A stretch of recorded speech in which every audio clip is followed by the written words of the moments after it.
So across America, inmates are serving time under laws that don't exist anymore. And tonight, we're digging deep into a rare and pretty striking case here in Florida. It could challenge how people on all sides think about crime and punishment. And our chief investigator, Craig Patrick, peels back the layers in the case of Robert Woodall. Robert Woodall has faith in the good book. I believe that Jesus is the answer. He's been my rock. And he says people who do bad things should do hard time. You see people slapped on the wrist, and they come in and they don't take it seriously. But he also says some sentences go too far, including his own. Getting smart with it and not just have this, let's just lock them up all and throw away the key. His story is different. We first met Robert in 2017 at his Lake County home after he had successfully appealed his conviction and a judge set him free. And he made a decision in that courtroom and set me free. And I got to come home. Then after he rebonded with his fiancée Stephanie and their sons Robbie and Lance. Ooh, good spiral. Who taught you how to throw like that? And after he turned his life around, he does everything for us. The state sent him back to prison on a law that no longer exists. I hope I was able to be a good influence. It all started just before Christmas more than 20 years ago. Stephanie developed postpartum depression, left Robert, and took their boys to Texas. I watched them out the window, and as they turned the corner, I just broke out and cried. And so his buddies took him out drinking. They got in a scuffle with some men in an elevator. A security guard broke it up, and they went their separate ways, not knowing they lived across the street from one another. So when I pulled in, I seen them, they seen me, and it was, I guess they thought we followed them, and we thought that they followed us, and it was just one of those circumstances. The hostilities resumed. Robert hit one man in the nose, then took his legally owned handgun and fired what he called warning shots into the ground to try to break up the fight. But a bullet ricocheted off the ground and struck a man in the ankle. All rise, come to order. The victim with the broken nose asked the court to show a degree of clemency to Robert for the sake of his kids. But the judge had no flexibility for firing a gun in an assault case. Under the old 1020 life law, that was an automatic 20 years in prison. They don't do that anymore. They don't, because courts later struck part of Florida's 1020 life law.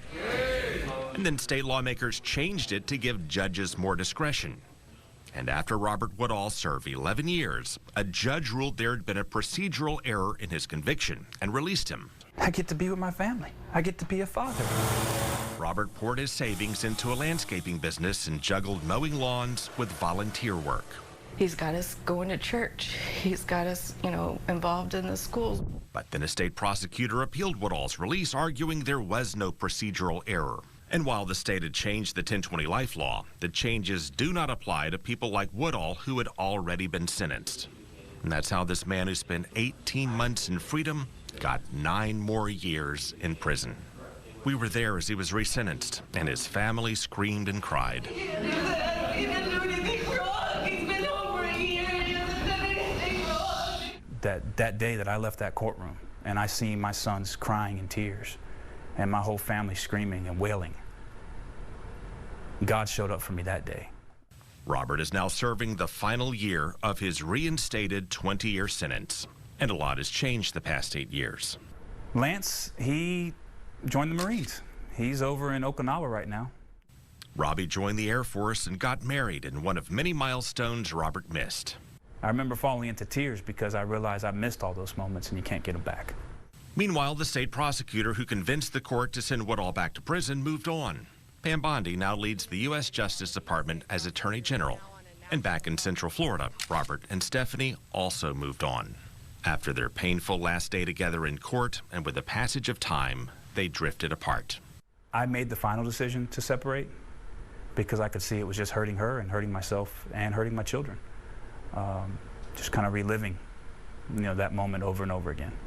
As for Robert, he's taking classes in prison to become a truck driver.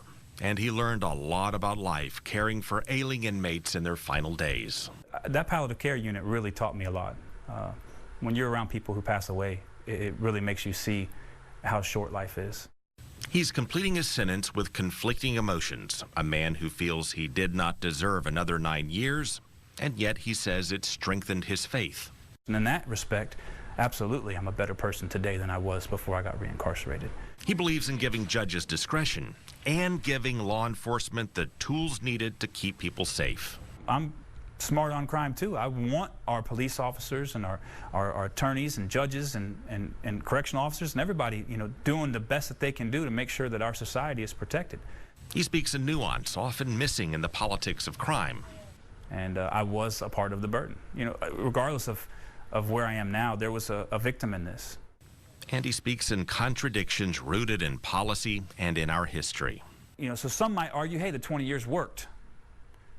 I don't believe I needed it because the change started happening immediately in my life. Because of the fear. Because of the fear. But you can't have the fear without having the reality of that being the sentence. Correct. So that's the hard part. With perspective that makes issues of crime and justice more complicated than many may think. It worked. I've told this before. Prison actually worked for me. And people inside here are probably shaking their head as far as inmates wise. What are you talking about? But it did. I took it seriously. Woodall is serving the remainder of his sentence in Kissimmee. He's scheduled to be released in October 2026. Craig Patrick, Fox 13 News.